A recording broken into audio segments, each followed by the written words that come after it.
Everybody out there in HeroClix land, this once again is Scott Porter back for day 2 of our brand new WizKids HeroClix unboxing series, Black Panther and the Illuminati. So yesterday we saw some really cool villains, we saw some really cool heroes, we got our first super rare, that's Lockjaw. If you haven't seen day 1 video, pause the video here, go back, watch it, we will wait for you. We didn't see any of the Elders of the Universe who are on the outside of the box here, and that's where things get really crazy, because these guys have been around.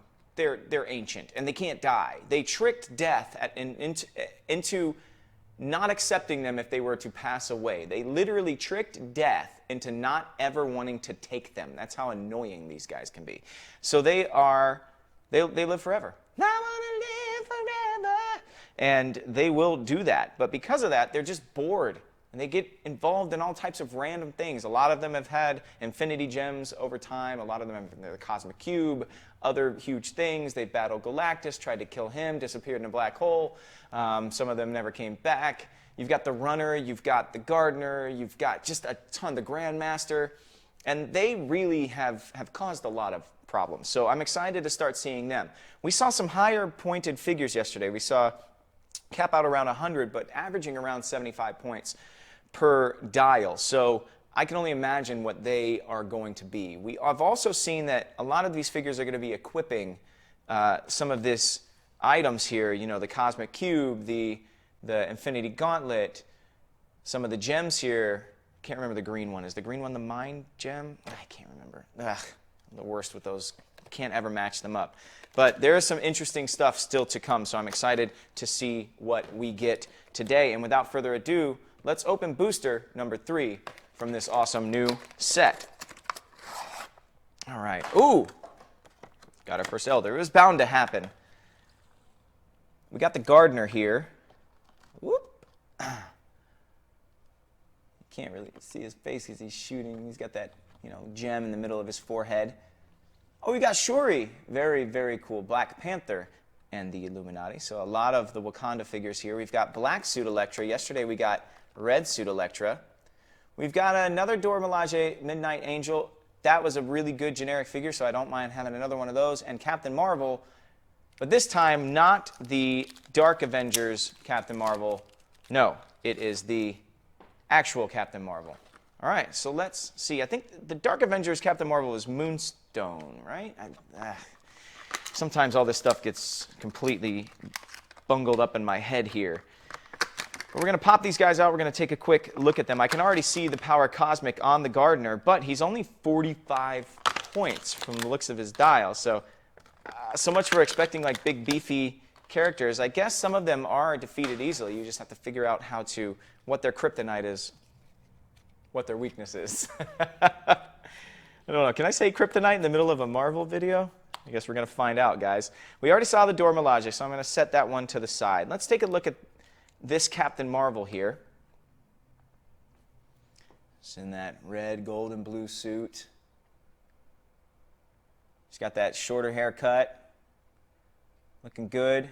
She's only 45 points, though, but looks like she has hypersonic speed and impervious. So let's see what this dial is all about here. Captain Marvel, Carol Danvers. Take a look at her card here. She's got the Avengers, Kree, Cosmic, and Soldier keywords. Bearer of the Reality Gem, Captain Marvel starts the game with the Reality Gem equipped for only 5 points. Like I said, hypersonic speed, has impervious there, but she's only 4 clicks long. Kind of a powered down Captain Marvel, not like the uber, you know, space fleet destroying Captain Marvel that some of us have seen recently on the screen or in the books. Still, nice to have actually a low-pointed figure of her, because I feel like most of the Captain Marvels that we've had in HeroClix over time have been super beefy, so it might be able to have her play nice with some other Avengers without having to pay an arm and a leg for it. Might be a nice little change of pace. Let's jump into Elektra next. Everybody knows about Elektra, all of her changes in suits, all of her changes in allegiances. When she was resurrected and came back in all white, when she was a villain wearing all red, when she was the head of the hand wearing all black, she was a member of the Thunderbolts. This one looks great. She's 75 points, just like the other Elektra. She's got 4 range on her. we'll take a look at her card here. She has the shifting focus, which is nice to see in every set to get a new shifting focus hero or villain. This one has the Thunderbolts, Assassin, and Martial Artist keywords. She has the shifting focus. Elektra lives again. If Elektra began your turn on the map, replace her with another character with this trait. Elektra Contest of Champions. Once per turn, when Elektra KOs an opposing character, you may roll a d6. If you do, after resolutions, Elektra makes a number of attacks equal to half the result. Close or range and any combination. Wow, that is a lot of attack opportunity. She's got Running Shot and Psychic Blast. Super Senses with the 18 defense. Wow. You know, I'm going to do this because we have the opportunity to. I'm going to go back and get the dial from yesterday's Elektra. We're going to put them right next to each other. You can see the differences there. You can see what both of these shifting focuses are offering you. And then the difference in their trait as well, you can see. The Elektra with the red suit on has a chance to heal. The Elektra in the black suit will gain attacks for you. Okay, all right. I wasn't sure about Elektra being in this set, but holy heck, she is nasty. And that shifting focus is really going to pay off. It's great when you have a game mechanic like that and WizKids really turns the dial up to 11 with it. Seems like they're doing that with Elektra, so I'm a lot more excited about her than I thought I was going to be. Let's take a look at Sheree. Sheree rings in at 60 points. Range of 4 there. Now, for a lot of fans who might have come to Black Panther through the movie, the lore in the comic books is extensive. The movie really only scratches the surface of it, so I really do recommend you go back and you check out some of the old Black Panther stuff. You read Wakanda Forever, which is a fairly new book. It's only 3 issues, 3 different one-shots, and it really goes into the Dora Milaje, who are the real heroes of the film, I think. And we can take a look at Shuri here as well. T'Challa's sister. She has Wakanda, ruler, scientist, and warrior keywords. Wakanda Forever trait, which we've seen on all the other Wakanda figures. When Shuri is KO'd, immediately after resolutions, heal a friendly character 1 click. If that friendly character has the Wakanda keyword, also modify that attack and damage by +1 until the end of your next turn. She also has a trait, I save the best tech for myself, brother. Free. Choose another friendly character with the Wakanda keyword and a standard power that character can use. Shuri can use that power until your next turn. Okay, jack of all trades. Power there. Take a look at the back. There we go. Shuri has been Black Panther too. She is an amazing character in the books, just like she is in the film. And also in the cartoons. I don't think any of y'all might know this, but Avengers Assemble just did a run called Black Panther's Quest, and in it, I play White Wolf. I'm the voice of White Wolf. I'm hoping a White Wolf comes up in this set. Hunter, the Hunter White Wolf, not the Bucky Barnes White Wolf from the film universe. No, this is Hunter from the books. And I don't think we've ever seen Hunter White Wolf, so maybe he could pop up in this set. I'm pulling for it. But still, Shuri is just an amazing character all on her own and has actually been able to kind of show up T'Challa in ways over time. She is a true leader. She's a fantastic character. Like I said, go back and read the books if you came to Black Panther through the film. It is definitely worth it. All right. The Gardner. Let's see. Let's take a look at him. First of all, the sculpt is awesome. This is not a super rare. This is only a rare. He's 45 points, has a 6 range. Let's take a look at his card here. He has Elders of the Universe and the Cosmic keywords. Like I said, he has the Power Cosmic team ability. The Bearer of the Time Gem. Gardner starts the game with the Time Gem equipped for 5 points. Trait, I sense a greater challenge. At the beginning of the game, if an opponent's force includes an additional game element, heal Gardner 1 click past his starting line to click number 0. Current additional game elements are ID cards, equipment, special terrain, and locations. Another trait called Watch My Garden Grow. At the beginning of your turn, you may generate a hindering terrain marker in a square within range, and he has a range of 6.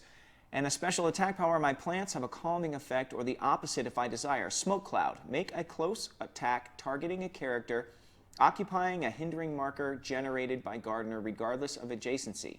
If you hit, choose that a hit character can either, quote, can use or, quote, can't use Battle Fury until your next turn. So you could shut off ranged powers that way. Oh, he's got a little hidden click on the back side of the dial here.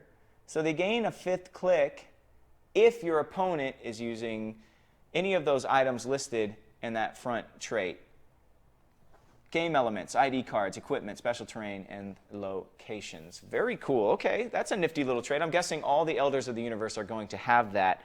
And yeah, for sure, he goes back and he gains this little hidden click. That's kind of fun, WizKids. Way to go. Hidden clicks for the win. Hidden clicks. All right, moving on to the next booster here. That was a cool booster. I'm excited to see what they're doing with the Elders of the Universe. They're getting very creative with a lot of this, with a lot of how they're utilizing these new shared traits. They're really finding their stride with the shifting focus stuff. This is a really cool set all in all right now so far. Whoa! Oh my gosh, we've got another Elektra here. White suit Elektra, Resurrection Elektra. We've got another Dora Milaje Midnight. Nope, that's Anika actually. Awesome. Anika, hopefully we'll be getting Ao and Okoye. We got Winter Soldier here. We've got Nakia. Now, here is a very interesting character for people who have come to Black Panther through the movie that haven't necessarily read the books. You know, in the film, Nakia is the love interest. Lupita Nyong'o plays her, and she's really kind of like the heart and soul of the film for T'Challa. And in the book, she has a much different path. She gets kidnapped by Killmonger. I think there's some torture involved. He nicknames her Malice. She becomes a bit of a villain. It is a very tragic tale, actually, in the books as far as the old storylines go. So definitely worth checking out if you want a different take on that character. All right, let's see. And you know what? Let's go ahead and start with Nakia. Let's see what she looks like in the books there. 45 points, 3 range with 2 targets. She has the Wakanda. Oh, wrong card. Sorry, guys. Yeesh. There we go. She has the Wakanda and Spy and Warrior keywords. She has Altar of Resurrection. When Nakia would be KO'd, you may instead replace her with a number 25 Malice on click number 5. If you do, after resolutions, roll the d6 and heal that Malice equal to half the result, protected against Pulse Wave. She has a trait Wakanda Forever, which we have seen. You get that click back for one of your fellow teammates, and if they have the Wakanda keyword, they get attack and damage bonuses for the rest of that turn.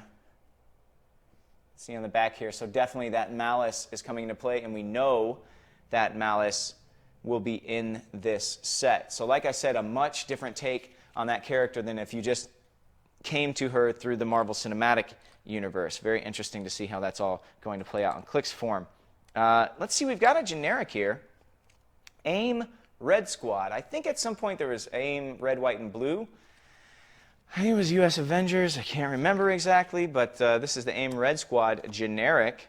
A little bit of a surprise to see, but dope generics are always welcome in my book. We'll take a look at his card here. It's got AIM, Avengers, Hydra, and Soldier keywords. A trait, Security and Tactics Division. At the beginning of the game, for all characters with this trait, choose Empower or Enhancement, and they can use the chosen power this game. So it's for the entirety of the game, not just per turn. If they are part of a named theme team, you can choose both. That's cool. 3 clicks long. Oh, yeah, US Avengers. There you go.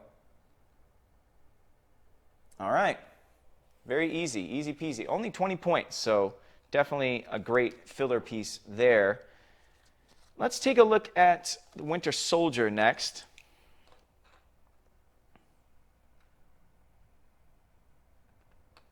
Okay.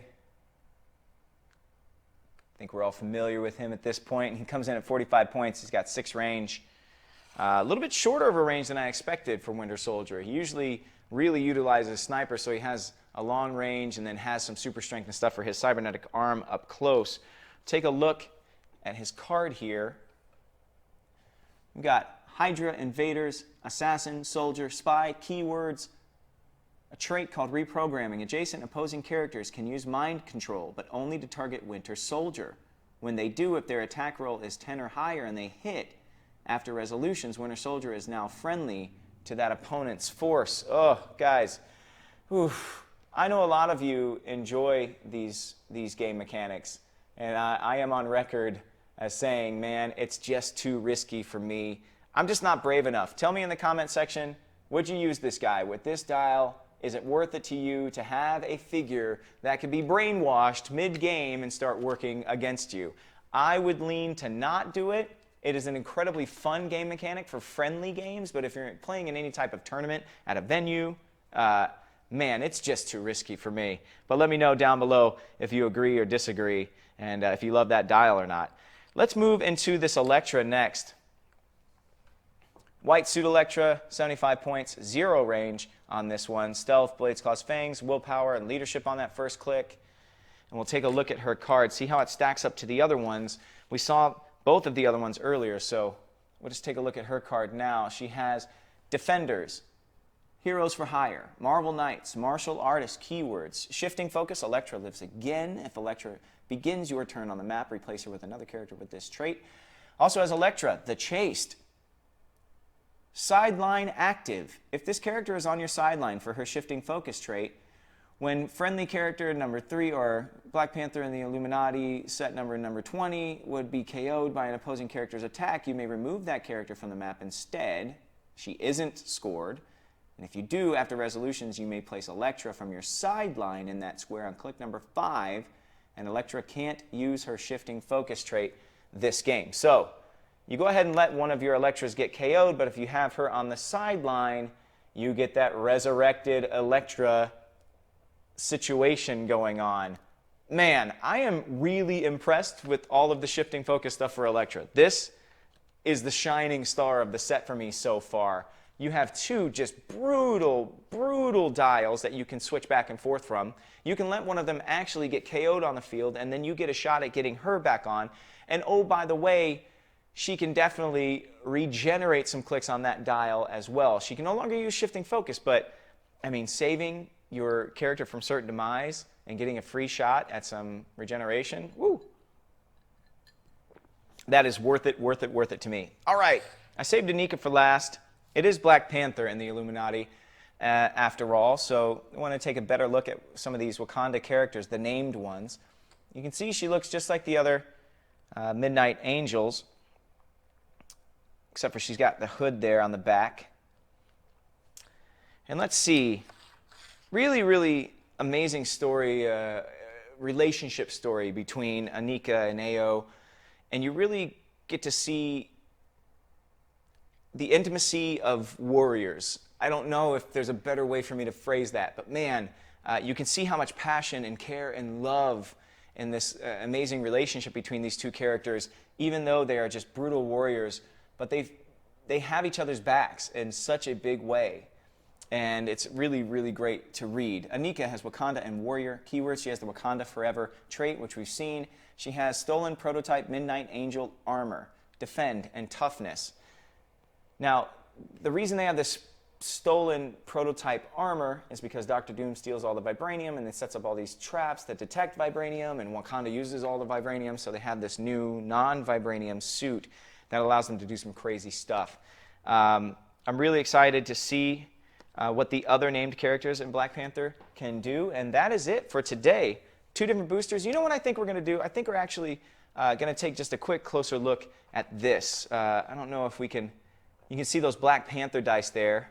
You can see M'Baku there. You've got a little Malice. You've got a War Rhino here, so somebody's going to be utilizing a War Rhino at some point. This tokens and dice packet is really awesome. I'll try and give you a closer look up here too without the reflection there. But yeah, these dice are sick. If you are a Black Panther fan, it is so worth picking this up, the dice and token pack. It is awesome looking. Woo! Can't tell if there's any more of these. Whatever. I'll do it. I'm just going to take it. I want to leave it sitting up for the rest of the week, but man, Looks like we've got Red Wing, got Artificial Being, got another Red Wing, Living Hair from Medusa, I'm guessing. So I think we're getting a little sneak peek of who might still be in this set. Ancient Warlord, and then of course the War Rhino, which I'll need many of because the rhino is my favorite animal, and I will need as many of those as I can just to have rhinos running everywhere on the board. All right, there. Take a little peek at the dice and tokens pack. I'm super stoked about this set because it's catching me off guard. We got a really interesting take on the Eternals. The one super rare I got was Lockjaw with the Infinity Collar. It's really off the wall, has grounded street level characters as well as, you know, all this Infinity Gauntlet craziness. So I'm very, very excited about this set. This once again is Scott Porter coming to you from Hyper RPG Studios in Studio City. They have an amazing Twitch channel, also a YouTube channel. Tune into both of them to see some awesome tabletop, pop culture, video game content. And they also have a very cool show in their archives called Indomitable, which is a HeroClix role-playing show. It was a ton of fun and is definitely worth a watch. I want to say thank you to WizKids for sending me this brick to share with you guys, and I want to thank you guys, as always, for tuning in. Let me know how we're doing in the comment section down below. Give a like if you can. Subscribe to WizKids anytime you want for awesome WizKids content. And I am Scott Porter, and I will see you tomorrow. But until I do, I should say, may all your rolls be critical hits.